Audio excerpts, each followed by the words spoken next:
Welcome back, everyone. So you guys have to see this. I think I just found the craziest chess game of the 1860s. It had everything. A King's Gambit opening, aggressive attacking play, no castling whatsoever, and tactics galore. All which led to a tricky but winning endgame advantage. So buckle up and let's get right into it. E4, E5, F4, the King's Gambit. Let's just quickly introduce the players before we get too deep into the game. White is a guy called Frederick Deacon, and he's a British chess master from the 1800s. And black is none other than future world champion Wilhelm Steinitz himself. And this is one of their games from their 7-game match that they played in London in 1863, which Wilhelm Steinitz took out 5.5 to 1.5. So let's continue. E takes F4, mainline stuff. King's Gambit accepted, knight f3, g5, h4, g4, kicking the knight. And now white plays this move, knight e5, threatening to win back the g4 pawn here. Black defends it, while also attacking white's e4 pawn and getting his knight out. White says, hey, look, I don't really care about that pawn on e4. I'm coming straight for your king. I want pressure on that f7 square. I want that king. So black has to defend the pawn on f7 with d5. But this is actually really good for black as well, because black is winning tempo, which is really crucial in these types of sharp positions. Every move counts, and what you want to do is get your pieces out as quickly as you can. Otherwise, you will get stuck. So e takes d5, and black continues gaining tempo and getting his pieces out with bishop d6, kicking that knight on e5. So d4 by white, protecting that knight and also opening up lines for his bishop and threatening that pawn on f4. Now, if it was white to move here, bishop takes f4 would solve all of white's problems, because that pawn on f4 is a pain in the ass, frankly. But unfortunately, it is black's move, and black plays this crazy looking move, knight to h4, knight to h5 rather, putting the knight on the edge. But if you stop and think about it for a second, it's actually a pretty powerful move, because now you're opening up the queen to this h4 square, and that ties the rook to the defense of this pawn, not permanently, but white's got to always be careful.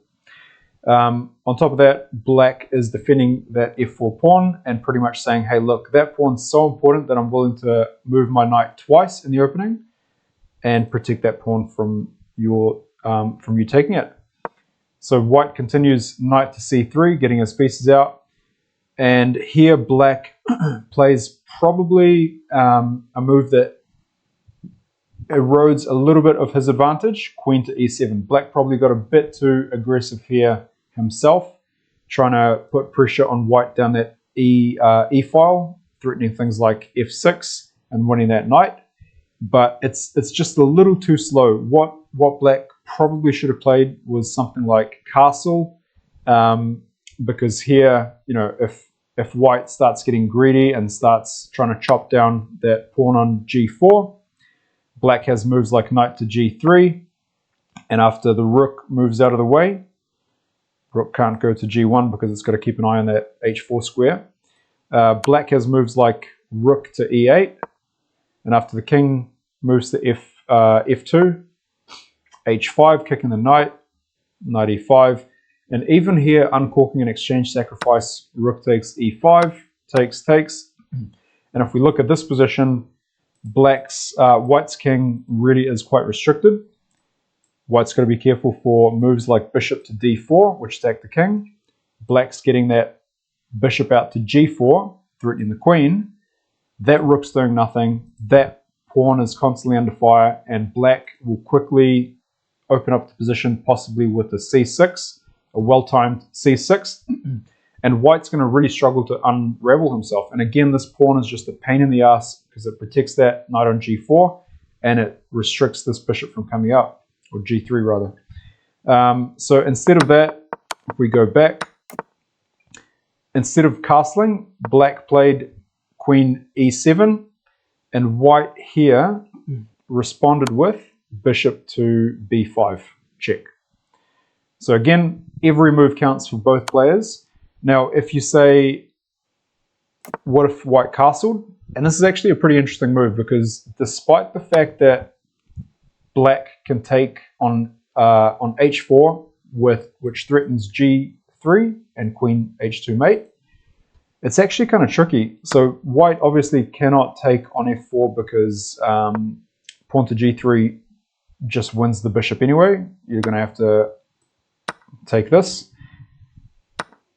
Otherwise you're getting mated on h2. So what if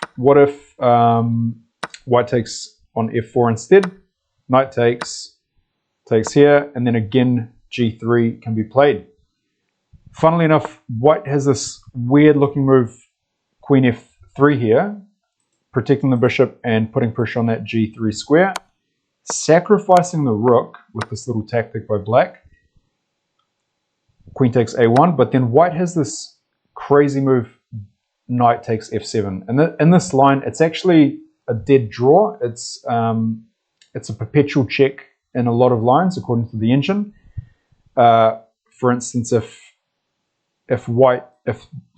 black here castles, white has a slight advantage with knight takes on d6, queen here, and black's got to be careful. The engine really says this is a sharp line. The engine actually says bishop to g4 is the only move to have any sort of saving grace for black in this position. But remember, black is a rook up. It's just a matter of time. Can black unravel his pieces? So that's if white castled. But, you know, this is a sharp position. White decided to play on b5 instead. And this is where the fireworks really started to kick off. c6 by black. Again, every move counts. So black is trying to win tempo on that bishop. So takes, and that bishop is under fire. So white's got two loose pieces and a loose king, and then a really defensive rook here. What does white do? Knight to d5.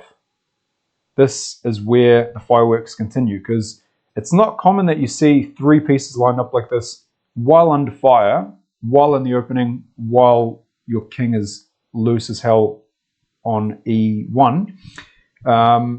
So black really has two moves in this position worth considering, and this is again another critical point in the game. So the two moves worth considering are queen to e6 and queen to b7.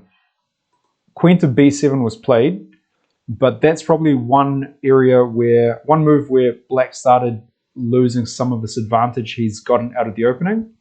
Black's advantage in the opening being that pawn on f4 restricting white heavily, and black actually being quite decent in his development and only a couple of moves away from getting the rest of his pieces out. If black had played queen to f4, the game could have continued knight takes here, knight takes, bishop takes. Black would win the bishop on b5, but after castles, it's really a position where white does have some compensation for that sacrificed bishop. So black is up a bishop, but white has a bit of an attack, a bit of an initiative. It should still be a better position for black, sort of slight to average advantage. And this is what black should have played and the line that black should have gone with. But Wilhelm Steinitz, he wasn't world champion yet, and he played, instead of queen e6, he played queen b7, pretty much saying, I think the tactics are going to work in my favor, but alas, knight to c4. Now, white's threatening to jump into d6 with a royal fork here, so black's got to address that.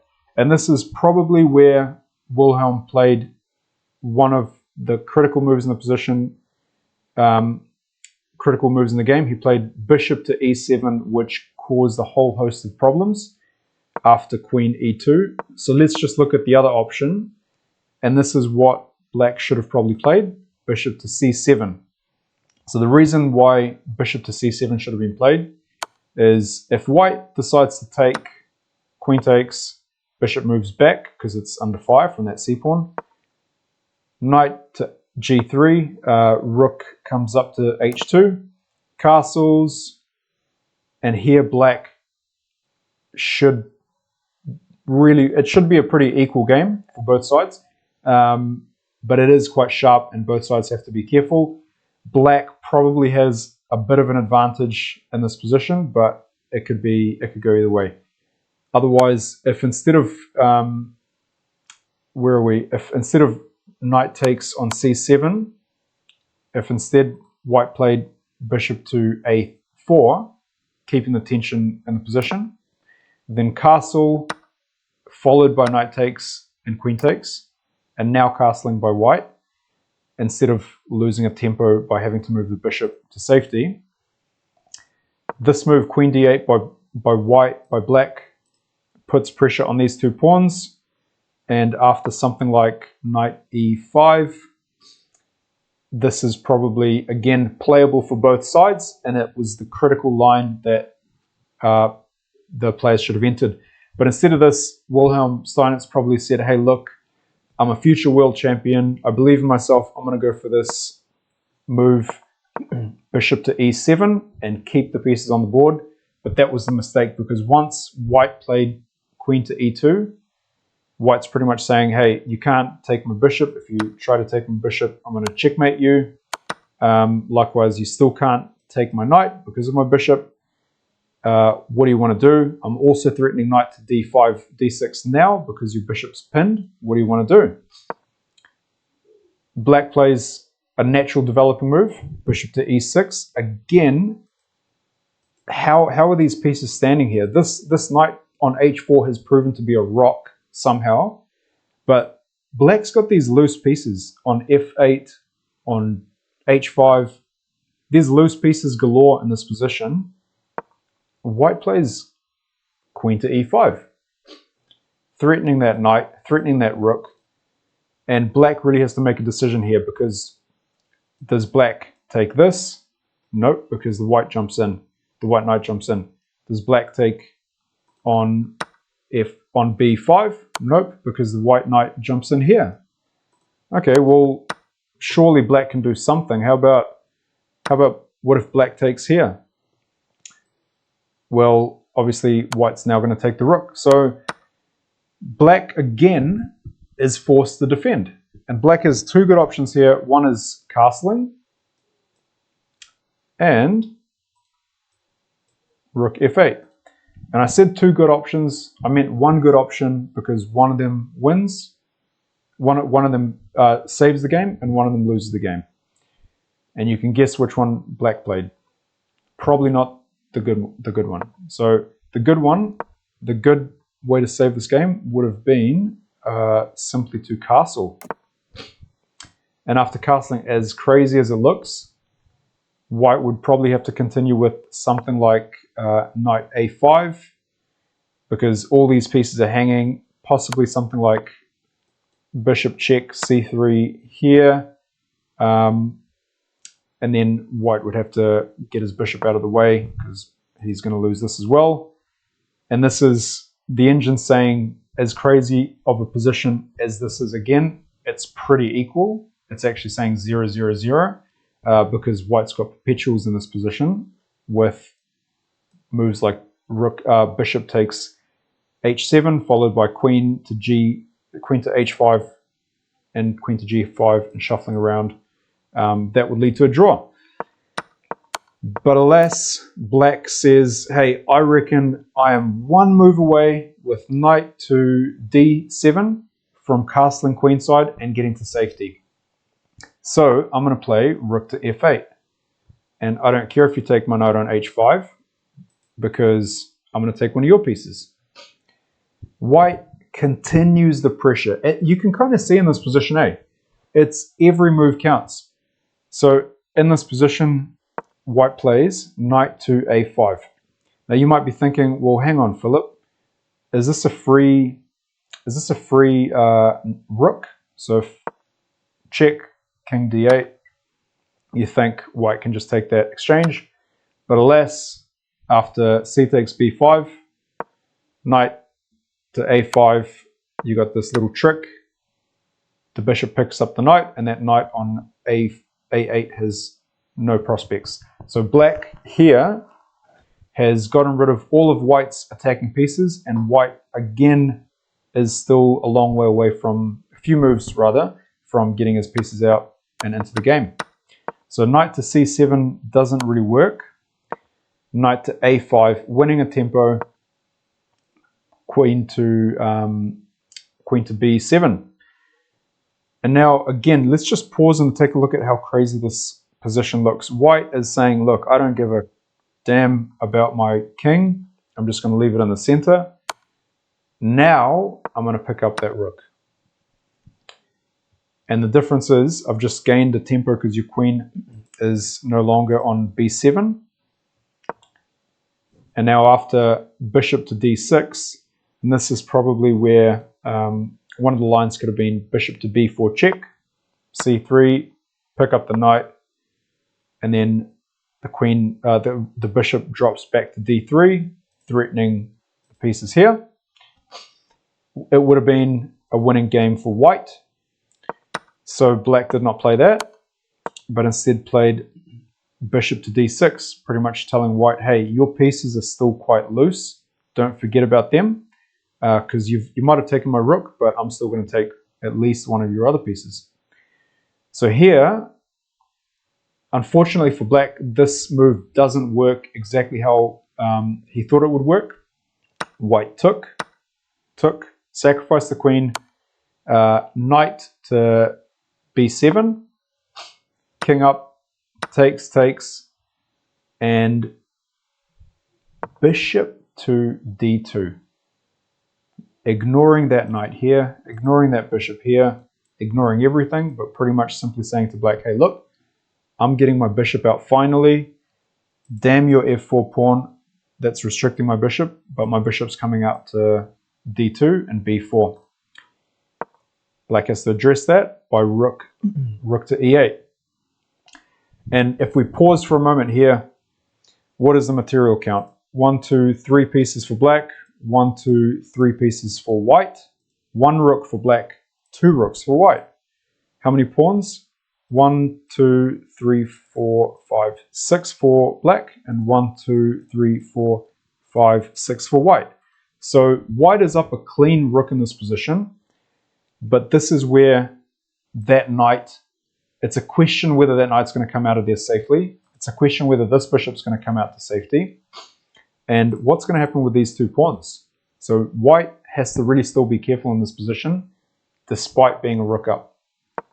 Bishop to D3, getting that bishop to safety. Bishop D5 check. King slides across. Uh-oh. Wait a minute. I thought white was winning this game. How has black got this counterplay all of a sudden? Now these pawns are not too far off from becoming queens themselves. Bishop to B4. Black plays this resourceful move, C5, to get the king closer to that trapped knight on A8. And here you might be thinking, okay, well, how did this happen? Because white had a bit of an initiative. Now, is the game slipping for white?